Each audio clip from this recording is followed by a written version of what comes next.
Thank you very much. अस्सलाम वालेकुम। और आई एम थैंकफुल आपने टाइम दिया, और ये प्लेटफॉर्म एक ऐसा प्लेटफॉर्म है जिससे हम एक इनकलाब ला सकते हैं और अपनी नई जनरेशन को कम्युनिकेट कर सकते हैं कि व्हाट आर द कॉन्सिक्वेंसेस। हमारी जो आजकल जो पॉलिटिकल है और बहुत सारे इश्यूज हैं, हमारा सबसे बड़ा मकसद ये होना चाहिए कि हम अपनी जनरेशन को एक अच्छा पैगाम दें और उनको गाइडलाइन दें कि अपनी वो जिंदगी किस तरह हो। थोड़ा सा मैं अपने बारे में बताता हूँ। मैं I am basically a marine engineer, और I did my first class, जो इसकी जो होते हैं पढ़ाई का जो एक सिलसिला होता है ग्रेजुएशन का, from South Shield. Then I sailed with different shipping companies up to the position of chief engineer. Apart from that, then I joined one of the biggest petrochemical plant in Pakistan, National Fibers, which was unfortunately closed 20 years back due to bad policies of, you can say, privatization commission and all those. After that, I'll join a power company, power generation company, where I work on a very senior position, and I put my best efforts to help them out, to do all audits and everything. And Alhamdulillah, I have given approximately 2 billion Pakistani rupees, 2 billion Pakistan rupees before closing of the contract. जो उनका contract था O&M से मैंने ये। And apart from that you can say मेरी जो सबसे बड़ी ख्वाहिश है वो, I just want to see corruption free Pakistan.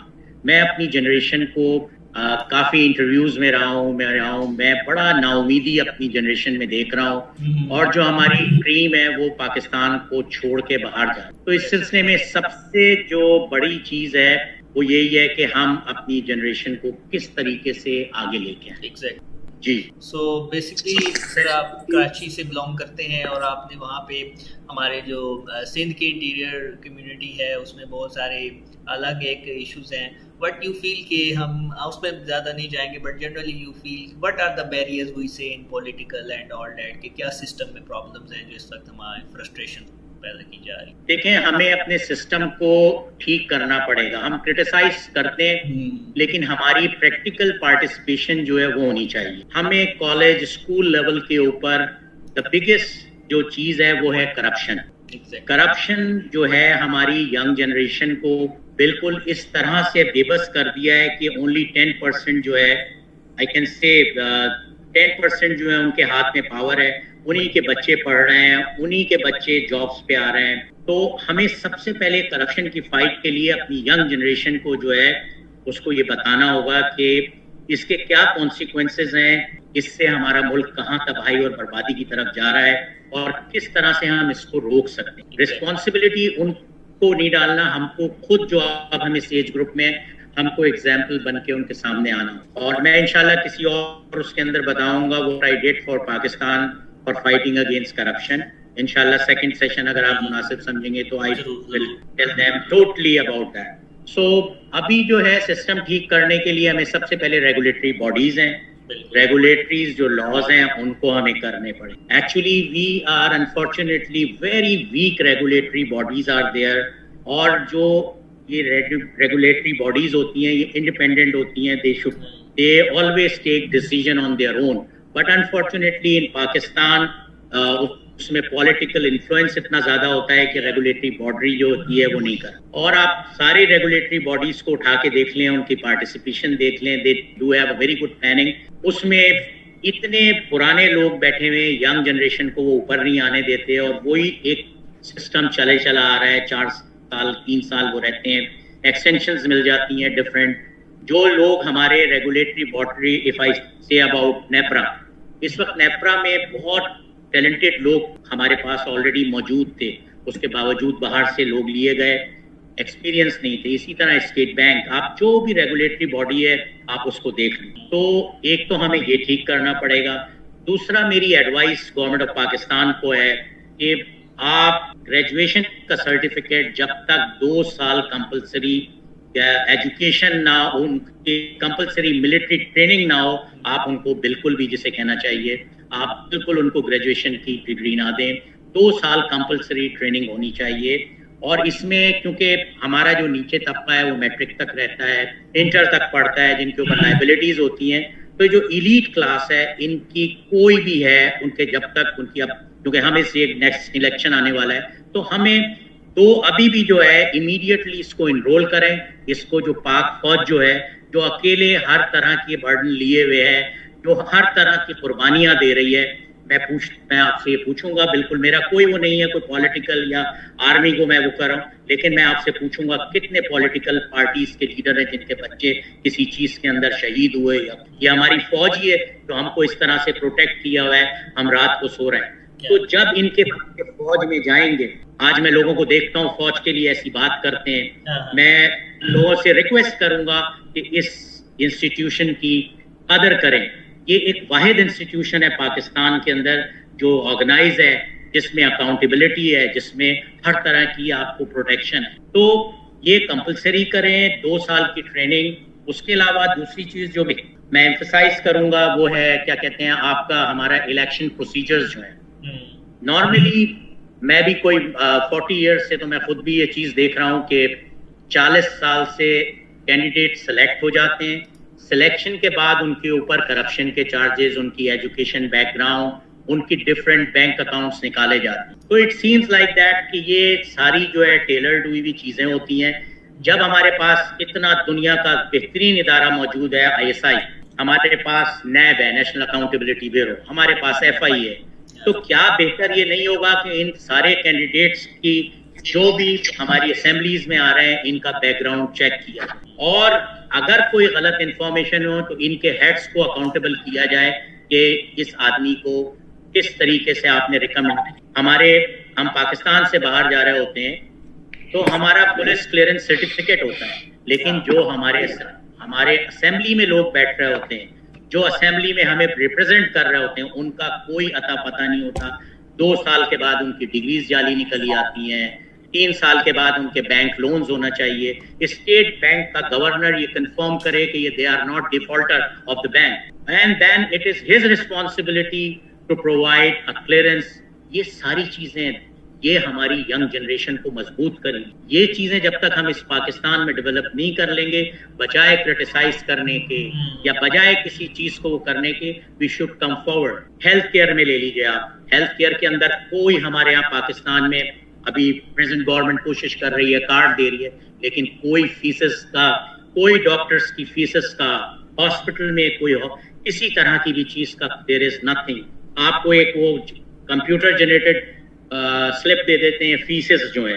This is, I do have all the proof with that, for that. आपको ये पता ही नहीं होता इनके किस तरीके से इनके आपस में लिंक्स होते हैं, क्या होता है।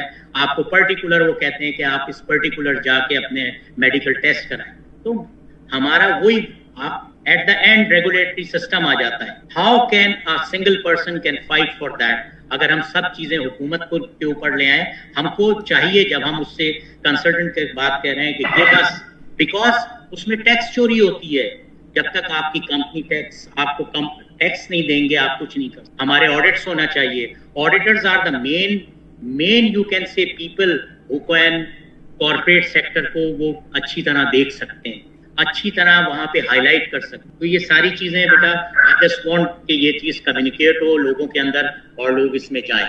बिल्कुल ऐसा ही है सर, जो आपने ये 2 पॉइंट्स हाईलाइट किए, स्पेशली जो ट्रेनिंग वाला और उसके बाद जो ये हमारे बैंक के सारे सिस्टम। लेकिन जो इसमें इस वक्त हमारे यहाँ जो देखा जा रहा है sir, most of the scenarios में या करंट न्यूज़ में भी वो ये कहते हैं कि जो why we are saying that is just इसलिए कि वो एक डिसिप्लिन इदारा है तो हम वहाँ जाएं। हमारे अपने क्यों नहीं ऐसे इंस्टीट्यूशन जहाँ हम ट्रेनिंग हासिल करें और अपने आप को बनाए? Why we always say that कि हमें एक अस्करी इदारा ही चाहिए? देखें, ये इसकी वजह ये डिसिप्लिन है। इसका सबसे बड़ी बात है फेथ है। आज भी जब हमारे सियासतदान और अवाम फेल हो जाते हैं तो वो कहाँ देखते हैं, आप बताइए? फौज की तरफ जाते हैं। कि जितने चेहरे बदल के इस वक्त बैठे हैं, इससे पहले बैठे हैं, उससे पहले बैठे हैं, तो ये सारे चेहरे बदल के आर्मी चीफ के पास जाते हैं, ISI चीफ के पास जाते हैं। ये सारी चीजें ये हमारी अपनी कमजोरियां हैं। This is the only institute which is you can say कि ये एक इनके अंदर अकाउंटेबिलिटी है। They are the actual custodian of Pakistan. काश हमारे पॉलिटिशियन जो हैं वो कस्टोडियन होते पाकिस्तान के। आप एक 72 साल तारीख में आप देखें आज तक हम लॉ नहीं बना सके, still we are following British laws. आगे आप क्या चल जमानतें, आप करप्ट को देख लें, how they are settled in the UK, how they are settled in Singapore, how their money are deposited in Switzerland. So this is all the reason. हम independent मजबूत उस वक्त हो सकते हैं कि एक तो हम आप तो वर्ल्ड बैंक से निजात लें, पार्ट ऑफ है, उसके रूल कंप्लायंस हो रहे हैं, लेकिन we still need strong law. Without laws we can't move. हमारी जो आने वाली जनरेशन है, अगर इन्होंने इस वक्त नहीं किया तो मेरा नहीं ख्याल कि पाकिस्तान में जनरेशन जो है वो पाकिस्तान रुकेगी। Mostly people they are going abroad for better prospects and better salary and everything। हमें अपने इनको सबको रोकना चाहिए पाकिस्तान में। हमें हमारे इतने इंस्टीट्यूशंस हैं, हमारे इतने इदारे हैं, they do have all the data with them। उनके पास एक एक आदमी की एजुकेशन, हम उनको अट्रैक्ट करके यहाँ बुलाएं, हम उनको यहाँ सिक्योरिटी दें। हमारे पास जो ब्रेन पड़े, मैं आपसे फख्र से कह सकता हूँ कि वो दुनिया में ब्रेन नहीं है। अगर ये कौम किसी चीज का तहिया कर ले तो इसको कोई नहीं हटा सकता। पॉलिटिकल आप देख लें, एक आदमी को काम नहीं करने देते, उसके पीछे लग जाते हैं। कोई भी अभी आता है इससे पहले जो भाई आप काम करने दें, देखें गिव 5 साल के अंदर तो कोई चीज आप कर ही नहीं सकते अगर आप मांग रहे हैं। कर्ज बढ़ता चला जा रहा है, आपके पास इतने वसाइल हैं, आप क्यों नहीं ये जो बड़े आपके जो गवर्नर हाउसेज हैं इनको बेच क्यों नहीं देते, इनको होटल्स में क्यों नहीं कन्वर्ट कर देते? आपकी जो इतनी बड़ी बड़ी प्रॉपर्टीज हैं उसके ऊपर टैक्स क्यों नहीं लग जाते? आप घरों के ऊपर जो है, जो एलीट क्लास के पास 5-5 10-10 घर हैं, टैक्सेस क्यों नहीं लगा? ये सब अफेक्ट कर रहा है हमारी आने वाली जनरेशन को। ऐसे ही और तो this is the thing. Please यही चीजें सबसे बड़ी हैं। लैंड रिफॉर्म्स हैं। इस वक्त हमारे पास पाकिस्तान के बेहतरीन लोग मौजूद हैं जो इनकम टैक्स को आगे ले जा सकते हैं। उसमें काफी इस वक्त चेयरमैन FBR भी काफी कोशिश कर रहे हैं। तो हमें कॉर्पोरेट विसल ब्लोअर्स जनरेट करने चाहिए। उनको कॉर्पोरेट विसल ब्लोअर होंगे, इंस्टीट्यूशनल विसल ब्लोअर, ताकि वो पाकिस्तान को और करप्शन होने से पहले ही अलर्ट कर दें। And that should be a very very important thing. हमारे यहाँ बिल्कुल ये चीजें नहीं हो रही है। बाकी ये है कि हमारी आवाम जो है वो पिस रही है बहुत सारी चीजों की। उसकी जो फैक्टर्स मैंने बताए वही सारे थे। और मैं यही हुकूमत से ये करूंगा, रिक्वेस्ट करूंगा कि इन चीजों को कंसिडर करें। बिल्कुल जबरदस्त, ये आपके पॉइंट वैलिड हैं। और इस हवाले से सर आप कोई अपनी लाइफ का एक्सपीरियंस बताइएगा जो आपने ऐसे लेवल पे कंट्री के लिए कुछ किया हो, कंट्रीब्यूट। देखिए मैं वही कहना चाह रहा था, इट्स अ वेरी लॉन्ग वो मेरा अपना एक्सपीरियंस। अगर आप पर्टिकुलर करप्शन के बारे में बोलें तो मैं उसमें भी बता सकता हूँ। और मैंने अपनी लाइफ में जो स्ट्रगल किया उसके बारे में अगर आप पूछना चाहें तो I would be more happy to tell you please. Like sir, when you got opportunity to serve the nation at government or some kind of official अपने जॉब में अपने कोई ऐसा इंसिडेंट जो आप समझते हो कि बाकी नेशन के लिए वो एक हॉलमार्क? हाँ बेटा, मैंने क्या कहते हैं मैंने कॉर्पोरेट सेक्टर में 2 जगह जॉब की है और unfortunately I saw so many things वहाँ। उसके अलावा मेरे पास, क्योंकि मैं इस काम पे काम कर रहा हूँ, इस चीज़ के ऊपर वर्क कर रहा हूँ, there are so many people जो मेरे पास आ रहे हैं, मुझे इनबॉक्स करते हैं कि जो चीज़ें हो रही हैं, लेकिन दे आर अफ्रेड कि गवर्नमेंट ऑफ पाकिस्तान जो है उनकी प्रोटेक्शन नहीं कर रही, तो जिस वजह से वो नहीं कर पा रहे हैं। इसके अलावा अगर आप ये कह लें कि प्रीवियसली जो मेरा अपना एक्सपीरियंस है उसमें सबसे बड़ा जो रोल होता है उसमें ऑडिटर्स का होता है। जो ऑडिट फर्म्स होती हैं उनकी ऑडिटिंग जो है वो बहुत सख्त करनी चाहिए। ऑडिटर्स जितनी करप्शन हमारे यहाँ हो रही है, मैं पर्टिकुलर किसी एक का नाम नहीं लूंगा, उसमें कहीं ना कहीं ऑडिटर लैग कर रहे हैं। ऐसे ही तो दीज आर द थिंग। और मॉनिटरिंग और रेगुलेटरी अथॉरिटीज का जैसे आपने जिक्र किया कि वो आई थिंक जितना मुझे याद पड़ता है I was later school time जब जनरल मुशर्रफ ने रेगुलेटरी अथॉरिटीज को लॉन्च किया, हमारी HEC बनी, जिसमें मैं भी उस चीज़ का वही कहता हूँ, हमारे अक्सर जो कोलीग्स हैं वो भी कहते हैं, उन्हीं वजह से अपॉर्चुनिटीज मिली कि मैं भी आज आउट ऑफ कंट्री कुछ एकेडमिक्स में काम कर रहा हूँ। सो लेकिन अनफॉर्चुनेटली रेगुलेटरी अथॉरिटीज बनने के बाद भी जो इस वक्त सिचुएशन है, वो ये कहा जाता है कि कोई डिपार्टमेंट उस तरह से परफॉर्म नहीं कर रहा। सो ये भी वही वजह हैं जो आपने हाईलाइट की कि हमारे यहाँ डिसिप्लिन का इशू है, हमारे यहाँ करप्शन का इशू है, हमारे यहाँ लेग पुलिंग और एंड ऑल। देखिए, मेन रीजन है कॉन्फ्लिक्ट ऑफ इंटरेस्ट। जो रेगुलेटरी बॉडीज हैं उनका इतना इंटरेक्शन है। If we talk about IPP, the major source of declination of economy of Pakistan is IPPs। Contract उनके साथ जो हुए, उनको जिस तरह से फैसिलिटेट किया, वो एक पूरा सिलसिला चला आ रहा है कोई 22-23 साल का। उसके बाद गवर्नमेंट ऑफ पाकिस्तान ने एक बेहतरीन, जिसे कहना चाहिए, एक रिपोर्ट बनवाई। मिस्टर मोहम्मद अली जो है, उनकी रिपोर्ट है, अगर आप कहेंगे वो मैं शेयर भी करूंगा। उसकी रिकमेंडेशन अगर ये ले लेते तो हमारे मुल्क से इकोनॉमी जो है हमारी स्टेबलाइज हो। जो बेसिक जो रेगुलेटरी जो मैं देख रहा हूँ, सबसे ज्यादा जो करप्शन हुआ है वो आईपीपीस का है। और ये मैं नहीं देख रहा, पूरे पाकिस्तान को पता है कि बगैर ऑपरेशन के वो कंटिन्यूस वो लेते रहे, उसकी पेमेंट्स लेते रहे, उनका ना फर्नेस ऑयल होता। तो ये इस कौम को गुलाम बनाने के लिए एक अमेरिका की साजिश थी, और ये आज तक हो रही है। वर्ल्ड बैंक उसमें था। और अगर मैं अभी भी चैलेंज के साथ कहता हूं कि मुझे अगर ऑडिट दिया जाए तो मैं गवर्नमेंट ऑफ पाकिस्तान को अप्रॉक्सीमेटली 10 बिलियन सिर्फ 2 प्रोजेक्ट से मैं दिलवा सकता हूं, ओनली 2 प्रोजेक्ट से। और यानी ये this is a confidence I have how they manipulated. और इसके लिए मैंने रिक्वेस्ट भी की हुई है ओपन उस पे भी कि इंशाल्लाह I do have auditor teams with forensic. आप देख लीजिए फॉरेंसिक हमारे पास कितने रिपोर्ट्स हैं, कितने एक्सपर्ट हैं। तो ये सारी चीजें जो है रेगुलेटरी, इसी तरह नेपरा है, इसी तरह और आपकी स्टेट बैंक है, इनकी रिपोर्ट्स होती हैं, इंजीनियर रिपोर्ट्स होती हैं, लोन्स लिए जा रहे हैं। आप लोन के रीपेमेंट करने का पहले सोचें, आप अपनी अय्याशियां खत्म करें। ये जो एमपीएज एमएनएस हैं, इनको कितना बिलियंस ऑफ रुपीस जा रहा है पर मंथ। आप इनकी लग्जरीज देखिए and what they are giving to this country, आप बता दें कितने। दूसरी तरफ हमारा ये हो रहा है कि बजाय रेगुलेशन या हम वो करने के, लॉज बनाने के, हमारी सेनेट है कितने लॉज बनाती, दैट शुड बी क्लियर। सिवाय ऑर्डिनेंसेस की, in the best interest of personal gain, आपके जो प्रेसिडेंट साहब हैं, ही इज जस्ट, आपके देखें ज्यादातर ऑर्डिनेंसेस आ रहे हैं। ये एक कंट्री की कमजोरी होती। हमें लेजिस्लेट करना चाहिए लॉज, हमें अपनी यंग जनरेशन को ऊपर लाना चाहिए।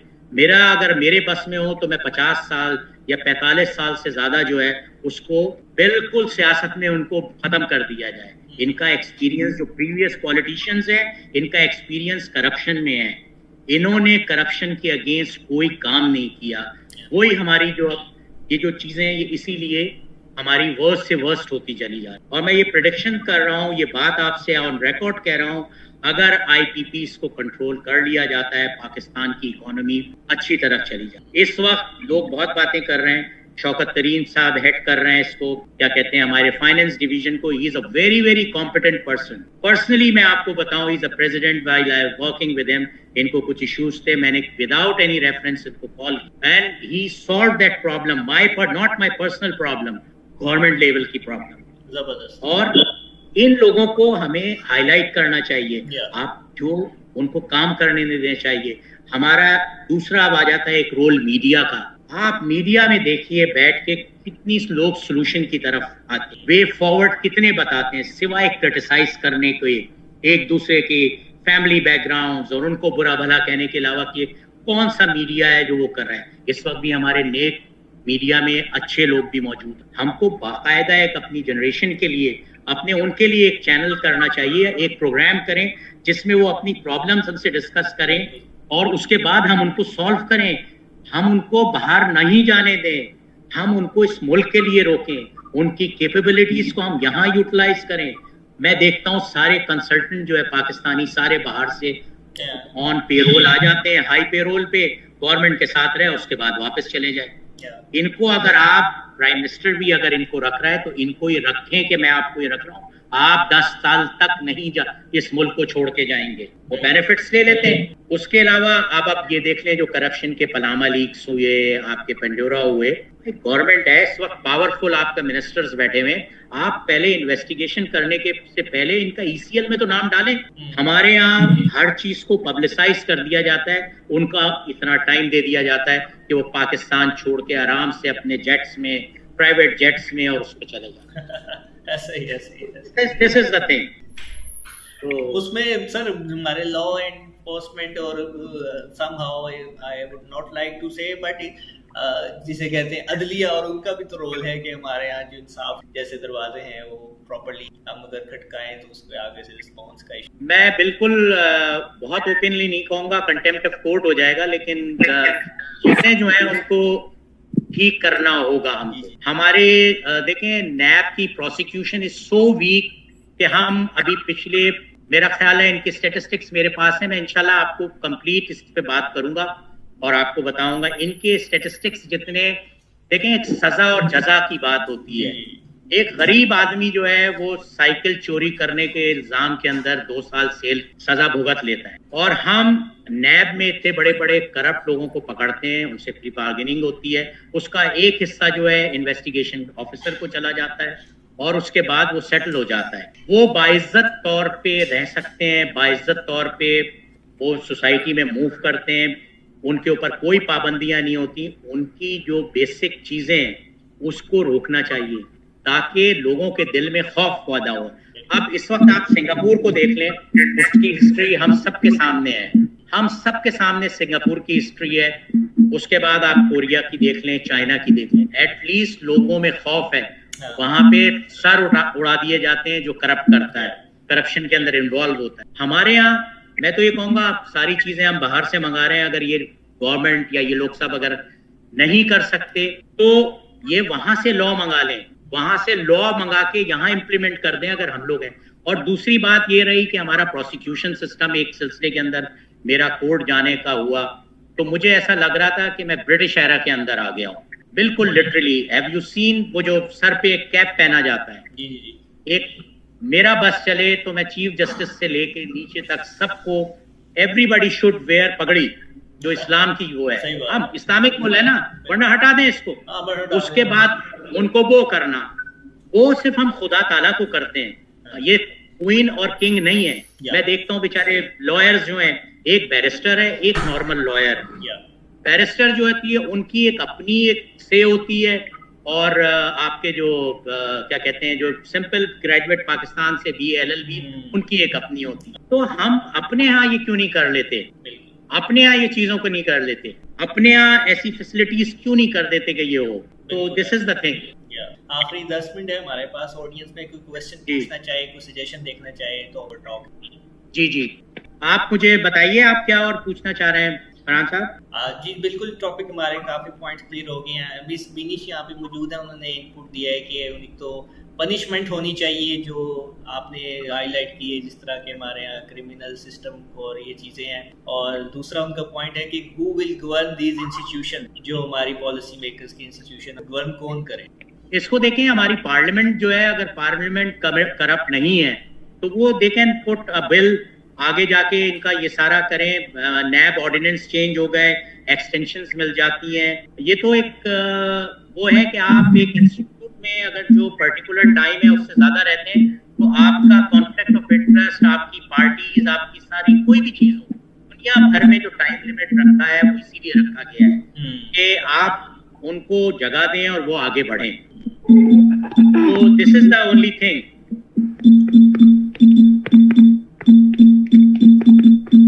बिल्कुल ऐसा ही। और बाकी इसको हमें बेहतर करना होगा, उसके लिए भी हमें अपना जो है एक सिस्टम को एक क्लेरिफिकेशन की तरफ लेके जाना होगा, कॉन्फ्लिक्ट ऑफ इंटरेस्ट खत्म हो, हमारे पास राइट ऑफ इंफॉर्मेशन का बिल पास हुआ है उसके ऊपर हो, हमारा जो विसल ब्लोअर्स हैं उसको हम हाईलाइट करें, उनको प्रोटेक्ट करें आगे, ताकि वो बढ़ के इस मुल्क और कौम के लिए आगे बढ़ के कर सकें, उनको ये हो।